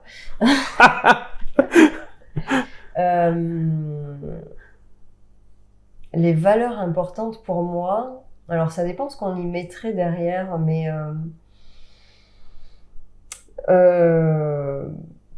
je crois que je vais certainement citer des valeurs sur lesquelles je suis encore en train de plancher. Est-ce qu'on arrête au bout d'un moment de toute façon? Ben non, mais ouais, je dirais l'humilité, parce que c'est hyper important pour moi, cette non-prise de pouvoir. J'ai tellement été longtemps sous emprise, et donc dans mon non-pouvoir, que peut-être à un moment donné j'ai aussi basculé du truc à l'opposé, où je veux être en prise de pouvoir sur les autres. Ah oui, d'accord, ok. Limite, voilà, je voulais être en prise de pouvoir, tu vois. T'as eu ce sentiment? De passer de l'un à l'autre. Ben, inconsciemment, force est de constater que les plusieurs thérapies que j'ai fait m'ont emmené à me faire voir ce côté-là de moi que je ne voulais pas voir, parce qu'on veut jamais voir qu'on est des gens pas bien, tu vois. Tu veux être en prise de pouvoir, qui peut se targuer de dire un truc pareil, tu vois? Personne. Dictateur, peut-être. Ben voilà. Donc à un moment donné, quand il y a quelqu'un qui te le renvoie, tu te dis mais pas du tout, je suis pas comme ça. 2, 3, ben à un moment donné, tu es obligé de te dire bon, il y a peut-être quelque chose qui se joue en effet, et avoir l'humilité d'accepter ça aussi, tu vois. Donc je dirais que l'humilité pour moi c'est une valeur importante d'accepter là où on en est en fait, et de sortir de cette polarisation de bien ou mal, et en fait il y a personne qui est, on se veut tous parfaits, tu vois, on veut tous montrer le meilleur de nous-mêmes tout le temps. Et tout à l'heure, d'ailleurs, je suis allée me coiffer la mèche. Mais c'est exactement ça, tu vois, de pas montrer ses imperfections. Mais en fait, il y a personne qui est parfait. Donc, l'humilité, pour moi, elle est hyper importante dans ce sens aussi, peut-être de l'authenticité, tu vois, humilité, authenticité, de se montrer vrai tel que l'on est. Tu penses que c'est occidental, ce côté vouloir être parfait? Je pense que c'est mondial, parce que c'est très sociétal, j'ai envie de dire. On nous éduque comme ça de base quand on est petit, c'est oh là là, c'est un caprice que t'es en train de faire si t'es hyper en colère, donc on te fait taire ton émotion, ou arrête, non, ne pleure pas, on ne pleure pas en public, ou ça se fait pas, tu vois. Ouais, quand t'es avec des amis, surtout fais pas ça. Voilà, machin. donc on se fait tout le temps couper dans l'élan de vie, dans l'élan émotionnel, pour rentrer dans cette case. Et la case parfaite, justement, où on porte ce masque sociable, je sais pas quel mot utiliser, mais de limite je suis neutre, ou alors je suis tout le temps content. Tu vois, et ça a beau ne pas aller, on dit tout le temps ça va, ben ouais ça va, ben non en fait ça va pas, aujourd'hui j'en ai plein le cul. Alors c'est pas ta faute, tu vois, mais je peux le dire, c'est comme quand t'es arrivé tout à l'heure, j'ai un peu, tu vois, je suis désolée, je suis fatiguée, tu vois, voilà, mais il y a des trucs qui se passent, en fait on est des êtres vivants, et c'est aussi ramener de ça, et je pense que ça c'est vraiment mondial, cette bride inconsciente de tout le temps ça va, non je suis pas en colère, non je suis pas jaloux, non je suis pas la haine, voilà. Et ça nous pourrit, je trouve. Tu vois, récemment t'as fait en story, tu t'étais énervé, t'as mis une photo de toi en mode je suis vénère. On a le droit d'être en colère. et ben c'est la vie en fait. Tellement. Tellement, et je l'ai mis aussi dans ma story, je crois. Souvent, les gens croient que parce que tu fais du yoga, ou parce que tu es dans l'accompagnement, ou thérapeute, ou ce que tu veux, t'es jamais en colère, t'es tout le temps au top, tu vas pas boire, tu vas pas fumer. Ben en fait non, je fume, je bois, je suis vachement en colère, ça m'arrive de ressentir de la jalousie, de la haine, que sais-je encore, de prendre le pouvoir sur les autres quand je m'en rends pas compte, parce que dès que je m'en rends compte, j'arrête. Mais enfin voilà, je suis humaine en fait, tout simplement, et je suis vivante dans ce panel émotionnel justement qui va de haut en bas. Alors il y a encore des dossiers à traiter de refoulement, parce qu'on a des milliers d'années de refoulement émotionnel à évacuer. À évacuer, je crois, ce qui fait que parfois, comme tout le monde, je déborde émotionnellement, où je vais pas vivre l'émotion dans l'instant, où c'est juste parce que tu m'as fait ça que ça va m'énerver, en fait, parce que tu m'as fait ça et que ça m'a fait mal et que ça va faire résonance avec je sais pas quoi à l'intérieur de moi, je vais me mettre à pleurer. Mais en fait, c'est pas juste ça qui me fait pleurer, c'est ce qu'il y avait au fond. Donc, dans ce sens-là, oui, il y a parfois des débordements émotionnels, et il faut les vivre à un moment donné de toutes les façons pour pouvoir à un moment donné être apte à vivre simplement le « oh ben ça m'a agacé », mais c'est tout. Ouais. Je pense que ça rejoint ce qu'on disait tout à l'heure sur les enfants. Oui. C'est que les enfants, ils sont très forts pour aller te connecter justement à les douleurs ou les blessures que tu as de ton enfant à toi et toutes ces choses-là en fait. C'est tellement pour ça que je disais je le vois, c'est là. Tu vois. Nous, on le voit pas, mais eux, ils voient bien que c'est ici. Ils le sentent. Mais oui, carrément. C'est un truc de fou quoi. Et ça, tous les parents, je crois que le vivent. En fait, on peut pas savoir. Je crois que tant qu'on n'est pas parents en fait. Non. Alors après, il y a pas que ce chemin non plus. Hein. On n'est pas obligé d'avoir des enfants pour évoluer aussi, hein, mais c'est effectivement. Mais faites des enfants. C'est sacré. Claque d'évolution. T'as une autre valeur qui est importante pour toi, qui te drive? Alors déjà, ces deux-là, c'était deux valeurs importantes. Humilité, authenticité, je crois que c'est important pour moi. D'autres valeurs importantes pour moi, qu'est-ce que ça serait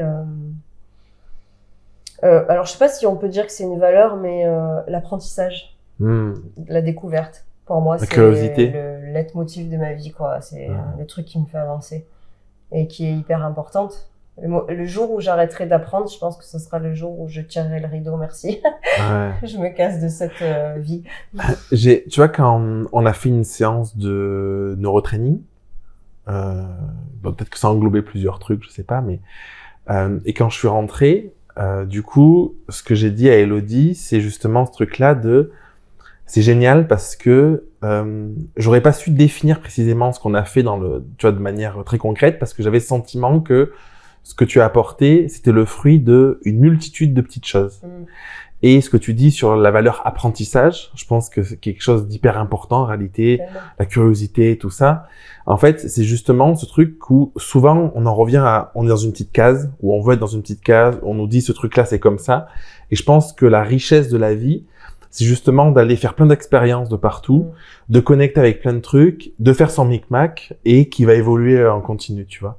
Et j'ai l'impression que c'est ce que tu fais. Est-ce que c'est le cas ou est-ce que Complètement. J'ai renoué avec cet élan de curiosité, que j'avais aussi un peu perdu, de simplement me dire métro boulot dodo, tomber dans une espèce de routine où en fait tu réfléchis plus vraiment, t'es un automate quoi. Il a été réglé, ok, le matin je me lève, je m'habille, je vais au travail, je cherche les enfants, blablabla. Et bah, tu te fais chier quoi, en fait, au bout d'un moment, tu t'éteins petit à petit, et tu t'enfermes dans quelque chose qui n'a plus vraiment de sens. Donc, c'est retrouver cette envie d'aller plus loin, d'aller chercher plus loin, mais l'écouter surtout. Parce qu'en fait, ça disparaît pas vraiment, mais c'est quelque chose... en tout cas pour moi, que j'avais arrêté d'écouter pour pouvoir rentrer dans ce moule aussi, en fait, et pour pouvoir... parce que dans ma croyance, pour faire partie de la société, pour être accepté, machin et tout, il fallait être dans cette case-là. Donc si je rentrais pas dans cette case-là, pas aimée, pas comprise, rejetée, abandonnée, tout ce que tu veux. Donc pour moi, à un moment donné, c'était important de faire taire tout ça, et de rentrer dans cette petite case à la con, où du coup, je convenais bien à ce que je croyais qu'on attendait de moi. Parce que tout ça, c'est moi qui le projetais finalement. Peut-être c'est une manière aussi de faire ça, de comprendre un peu le fonctionnement de la société et des autres, pour ensuite le dépasser.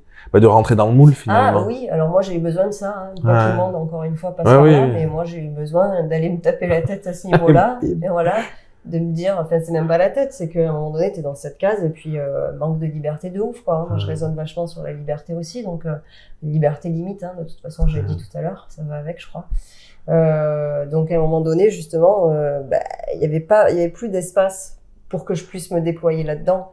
Donc ok, comment je peux retrouver mon espace et en fait, quand j'ai commencé à ouvrir cette porte-là, mais il y a tellement de portes que j'ai envie d'ouvrir, d'espaces que j'ai envie d'aller visiter, de choses que j'ai envie de découvrir, et c'est infini, vraiment infini. Mais rien que le corps déjà.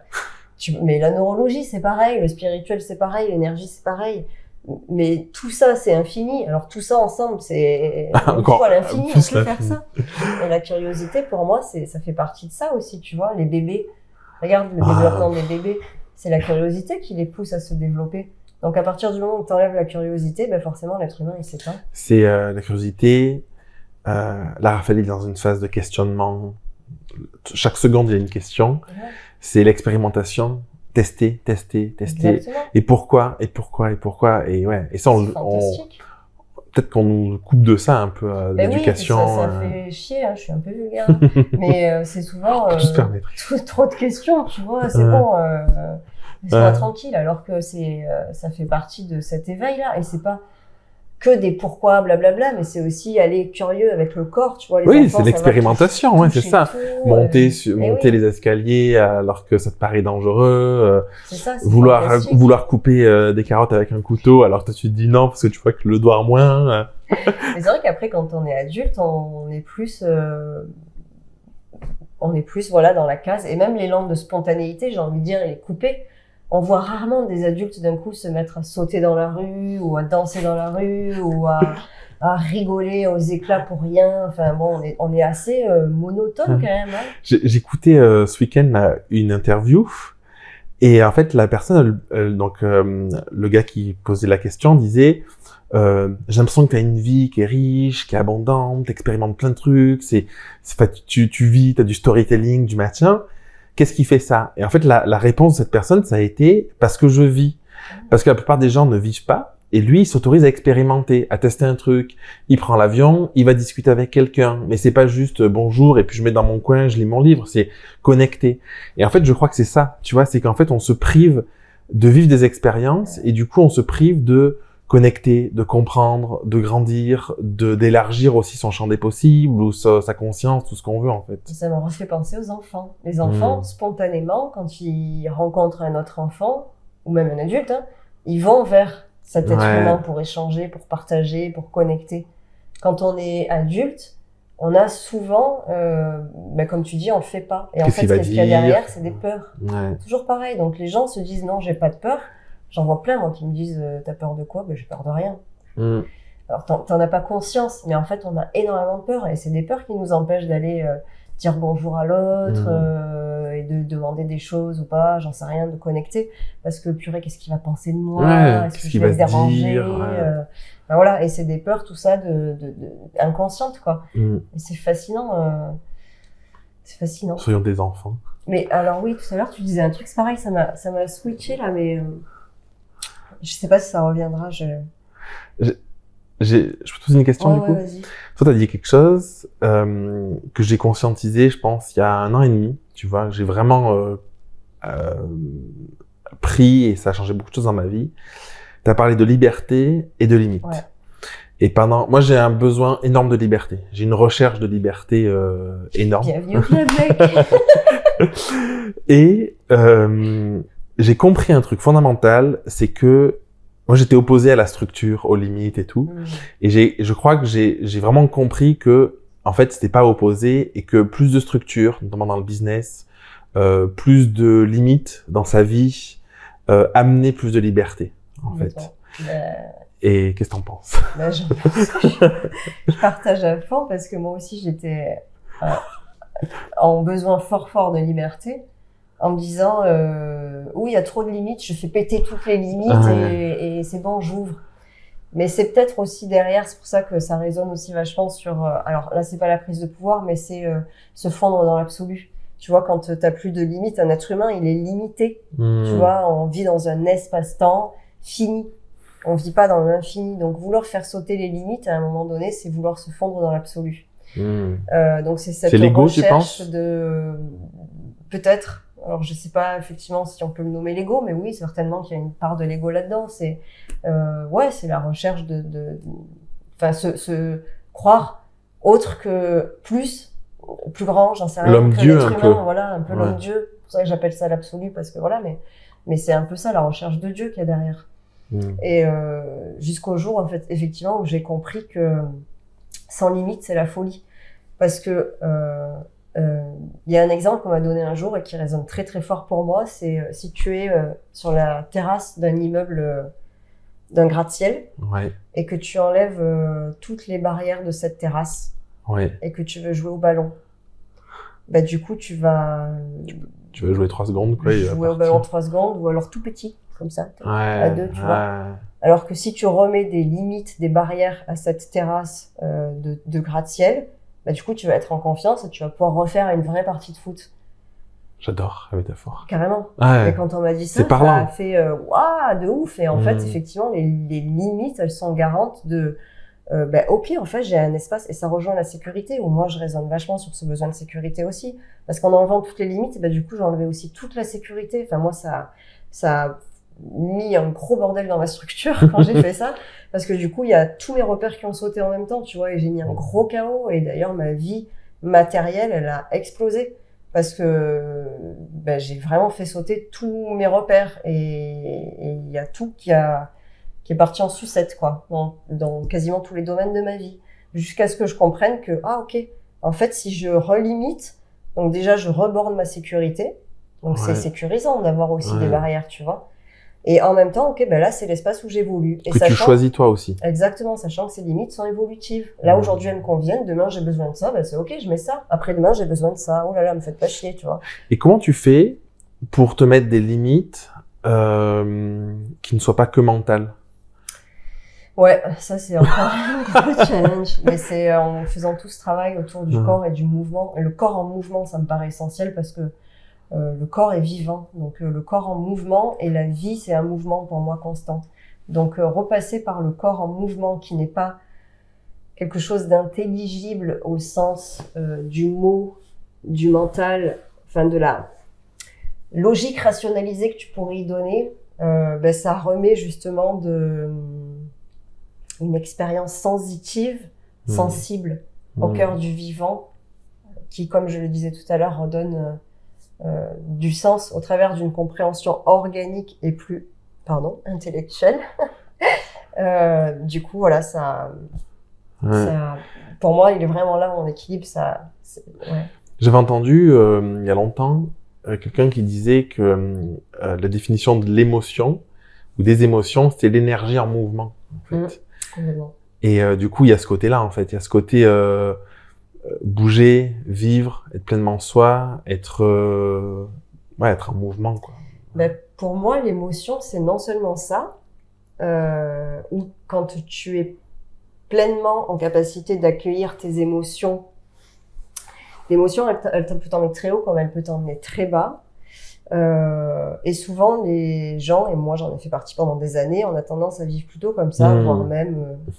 un encéphalogramme plat, quoi. Ben, ouais, ça c'est la mort, mais tu vois, pas loin, on quoi. s'en rapproche, quoi. Où on est complètement en refoulement émotionnel, et où du coup on perd la couleur et la saveur de la vie. Et pour moi, la couleur, les émotions, c'est de la couleur aussi, c'est vivre en couleur et arrêter de vivre en noir et blanc.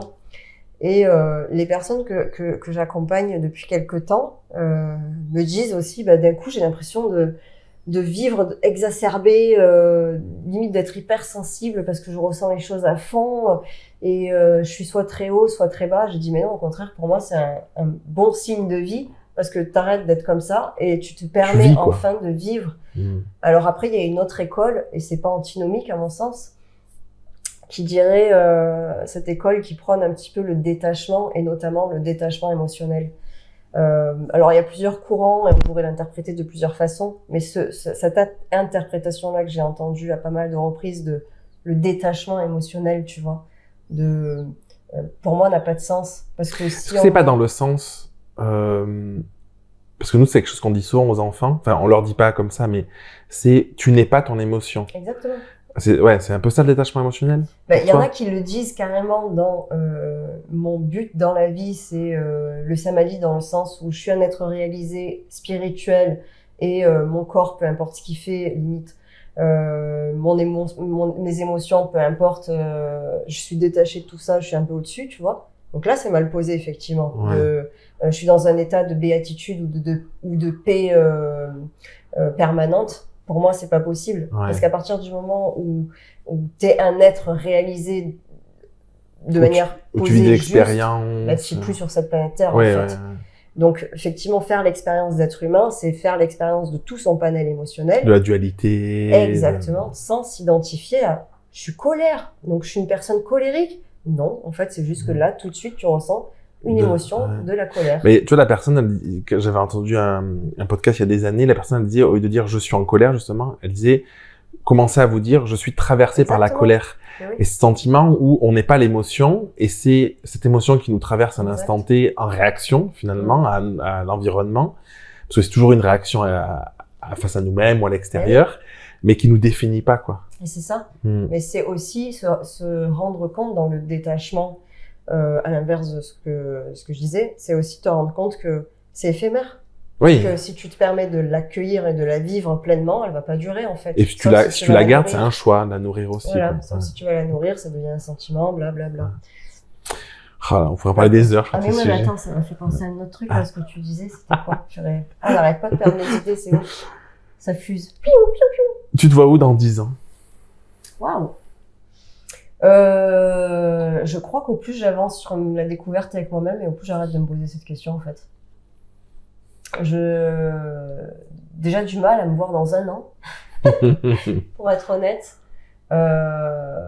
Non, je crois que vraiment je perds la notion de projection future et de temporalité vraiment linéaire petit à petit, ce qui est encore un gros défi, un gros challenge pour moi. Parce que le temps, c'est l'espace-temps de toute façon. Bon, alors si je devais me voir dans 10 ans... T'es pas obligé, hein, c'est une question ouverte, justement. Ouais. En fait, c'est un laps de temps. Globalement, la plupart des personnes, je trouve, quand tu dépasses 1 an, peut-être 3 ans pour certaines, c'est très compliqué, tu vois, d'imaginer. Et ce qui est logique, en fait. On peut pas savoir. Parfois, on fait un truc aujourd'hui, puis le lendemain, on se dit pourquoi je l'ai fait, tu vois. Mais c'est plus peut-être une question philosophique, tu vois, tu peux me répondre peut-être pas nécessairement dans le faire, dans ce que tu vas faire ou quoi, mais est-ce que tu sais, j'ai ma psy pendant des années, enfin des années, je suis pas allé la voir 50 ans, mais je l'ai vu 2 ans. Elle me disait toujours, l'exigence envers soi-même, on peut le voir, ou l'hyper-exigence, parfois on peut le voir quelque chose comme négatif, mais elle me disait, c'est le phare un petit peu dans la vie. Ce qui est important, c'est d'avoir de l'indulgence pour pas être en mode « il faut que j'aille là et être fermé tu vois. Et du coup, peut-être qu'on peut voir ça... Enfin, bon, c'est moi qui le dis comme ça, mais peut-être qu'on peut voir ça comme être et faire, tu vois, ou malgré tout, avoir peut-être une vision un petit peu de qui j'aimerais être. Et en fait, ce qu'on va faire, ça peut changer, tu vois. Est-ce que t'as... Oui, alors... J'aimerais être une personne beaucoup plus douce envers moi-même et du coup, par répercussion, beaucoup plus douce envers mon entourage. Plus réceptive, plus à l'écoute. Ça, c'est des gros sujets que je travaille, pour moi notamment, et qui me paraissent importants. Moins indulgente avec moi-même, justement, dans cette recherche de la perfection... plus indulgente, du coup. Plus indulgente, pardon. Oui. Moins exigeante. Moins exigeante, tout à fait. J'aimerais être ça, déjà, ce serait pas mal. Ouais. Voilà. Bon, je pense que pour tout le monde, c'est un beau défi dans la vie. Est-ce qu'il y a quelque chose que tu aimerais ajouter, dire aux personnes qui regarderont? Je sais pas combien de temps ça fait, j'ai pas de timing. Mais du coup, ça fait 1h30, c'est bien. D'ailleurs, merci à Dylan qui est aux commandes. Ça passe vite. Ouais. Pour conclure, Parce qu'on va passer une demi-heure sur les conclusions, mais qu'est-ce que t'aimerais, tu vois, profondément partager? Qu'est-ce que t'aurais aimé entendre peut-être? Ou alors, je sais qu'on est sur son chemin et tout est juste et tout ça, tu vois, mais est-ce qu'il y a un truc, ça t'aurait fait du bien il y a quelques mois, quelques années de l'entendre et que t'aimerais partager aujourd'hui à quelqu'un qui va découvrir cette interview, tu vois? C'est une super bonne question, ça. Des milliards de choses. Après, il y a des moments où on est prêt à entendre et à écouter ces choses-là et des moments où on l'est pas. Et je me rends compte que bien souvent, les messages, on me les a délivrés il y a longtemps, mais que j'étais pas du tout prête à les entendre, en fait. Donc, si je me replace à là, aujourd'hui, ou récemment, là, avec le chemin que j'ai parcouru, ce que j'aurais voulu entendre ou voir peut-être plus, pour ramener du corps dans l'expérience plutôt que juste du blabla, si on peut dire. Et ben justement, c'est toute cette ouverture à faire tomber les contraintes dans le sens de du on doit, tu vois. On doit être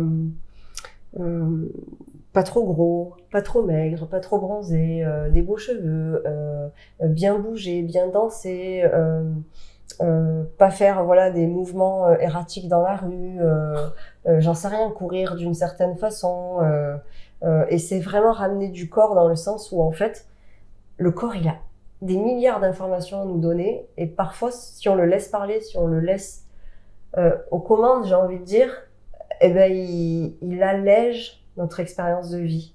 Ne serait-ce que de se mettre à danser, ça peut sembler tout con, mais voilà, mettre de la musique et danser, en fait, c'est quelque chose qu'on fait plus quasiment. Enfin, beaucoup d'adultes ne le font plus et ne savent même plus le faire. En fait, ils ont perdu le chemin de la danse et de l'amusement pour rien, sans aucun sens ou sans aucune raison, tu vois. Et c'est vraiment retrouver ça. J'ai envie de dire, mettez-vous de la musique, dansez, chantez.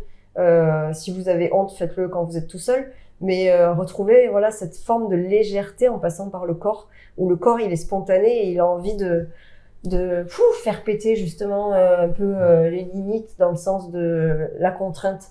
Donc retrouver de la spontanéité. Je crois que c'est ça, hein, du jeu, de la spontanéité, du plaisir. Et c'est pareil, c'est un gros sujet de vie, ça. Ça rejoint un peu de peut-être se comporter comme un enfant. Oui, carrément. Retrouver son âme d'enfant. Ouais. En fait, je te dis ça parce qu'il y a quelques semaines, on était dans une soirée avec des amis.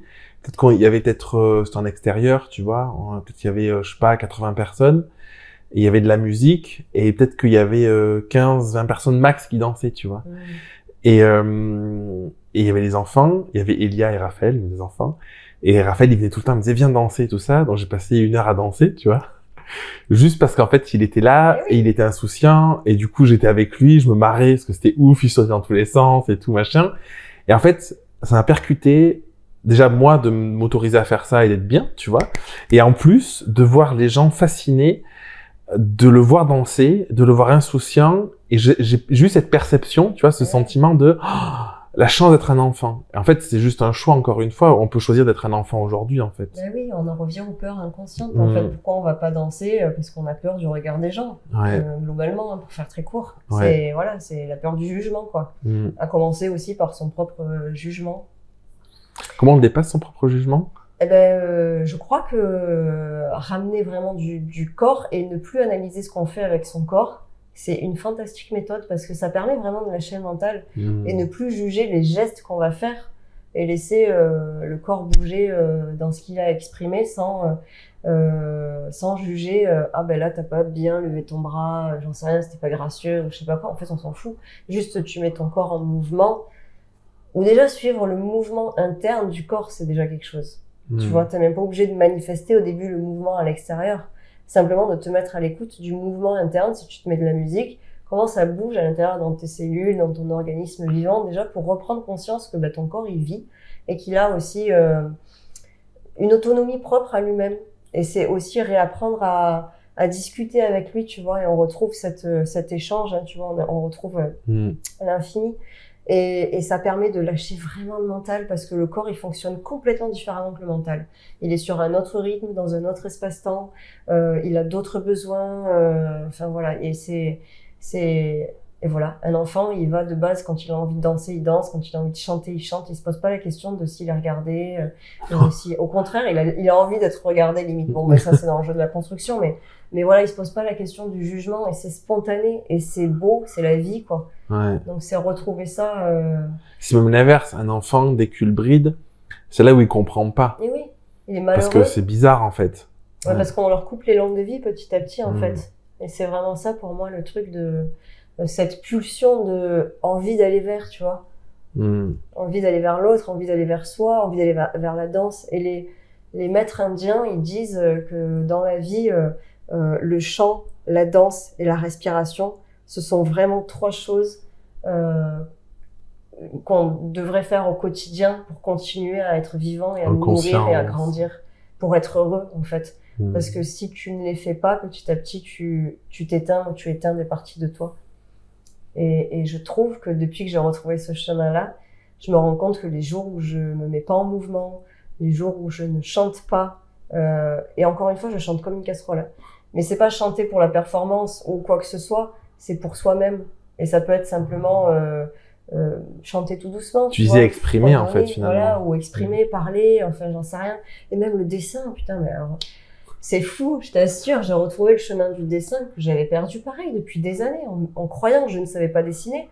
Et en fait, mais c'est quoi savoir dessiner ou pas savoir dessiner? Comme c'est quoi savoir danser ou pas savoir danser? En fait, c'est juste une question de perception, encore une fois, et de bien ou de mal. Donc si on sort de tout ça et qu'on fait juste ce qui est juste pour soi, en écoutant ses besoins organiques, finalement, il n'y a plus de notion de performance, de réussir ou d'échouer quelque chose, de le faire bien ou pas, et on perd toute notion de jugement, et on tombe juste dans quelque chose du geste plein qui va nourrir et ramener la complétude, l'équilibre et l'harmonie. Et voilà. Mais ça paraît simple comme chemin, éminemment compliqué à mettre en place, je le sais, et pourtant c'est vraiment très très puissant, je trouve. C'est compliqué parce qu'il y a énormément de trucs à déconstruire. Oui, carrément. C'est pour ça que ça prend du temps et c'est aussi ce que j'ai fait dans mes ateliers pendant des mois, là, dans les personnes que j'ai accompagnées, c'est les remettre en mouvement petit à petit et je vois à quel point ça demande du temps et de la déconstruction sur plein de sujets différents. Ah, c'est trop bien. Ouais, c'est super intéressant. Pour conclure, les personnes qui veulent te découvrir, qui veulent te suivre, qui ont envie de plus te connaître, ils peuvent aller où? Alors, sur mon site internet, lecorpslaclé.com. Je trouve que c'est bien de donner le nom de ton site, parce que c'est finalement assez logique, après tout ce que tu as pu partager. Et du coup, Insta, Facebook, Océane, le corps la clé. Et sur LinkedIn aussi, de temps en temps, je mets un truc. Je mettrai les liens en dessous. Voilà. J'aimerais te remercier.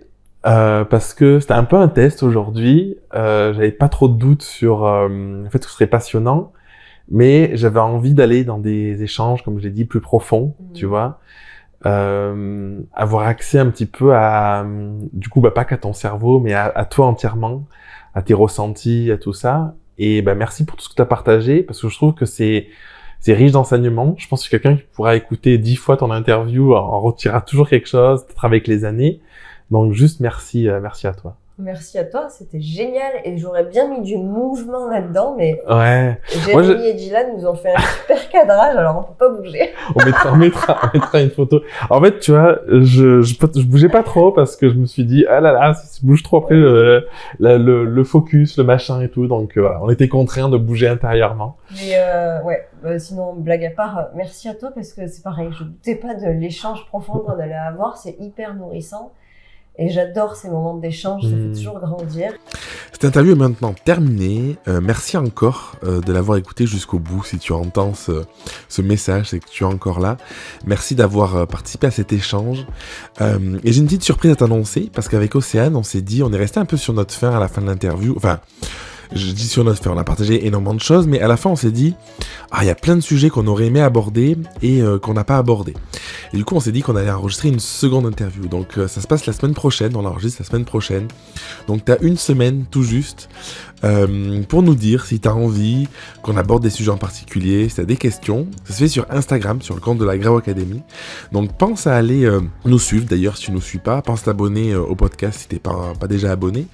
Et n'hésite pas à nous poser tes questions, ou à nous faire des retours sur ce que tu as pensé de notre échange, si tu as apporté, si tu as eu des révélations, des prises de conscience, si tu as tout simplement inspiré aussi, pourquoi pas.